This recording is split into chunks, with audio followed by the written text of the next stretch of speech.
Hugeng adalah sosok polisi yang dikenal jujur, berintegritas, dan sederhana. Pria kelahiran 14 Oktober 1921 itu merupakan campuran Pekalongan dan Tegal, Jawa Tengah.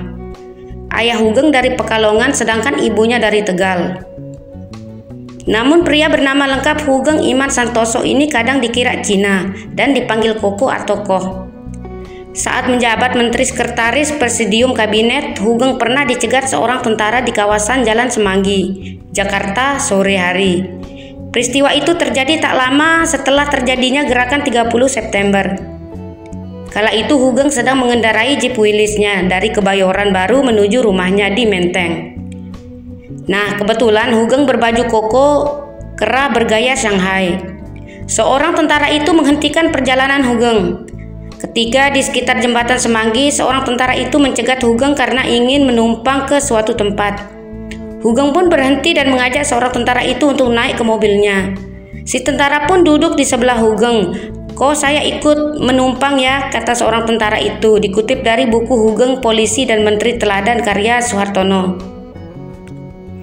Hugeng pun hanya mengangguk. "Siapa namamu?" bentak seorang tentara itu. "Saya Hugeng," jawabnya.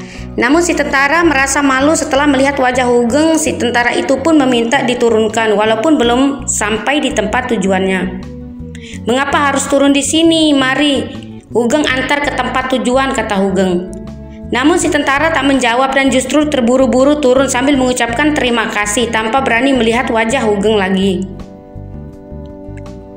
Bikin Habibie tertawa kecut. Hugeng ternyata juga seorang yang humoris. Terkadang dia suka jahil dan iseng.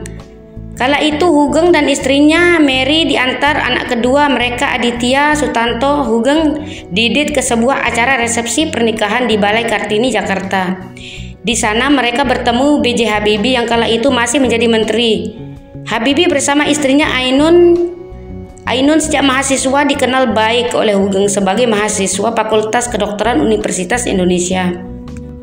Saat masih menjadi dokter, Ainun pernah menyunat Didit. "Nun, apa kabar?" kata Hugeng menyapa Ainun. Ainun pun menjawab kabar baik. Mereka pun bersalaman ketika bertemu. "Nun, masih ingat waktu menyunat Didit? Nih sekarang Diditnya sudah besar. Mau lihat hasil karya sunatmu?" kata Hugeng terkekeh. Candaan Hugeng itu pun membuat Ainun tersenyum meringis dan Habibie tertawa kecut. Mary pun mencubit Hugeng.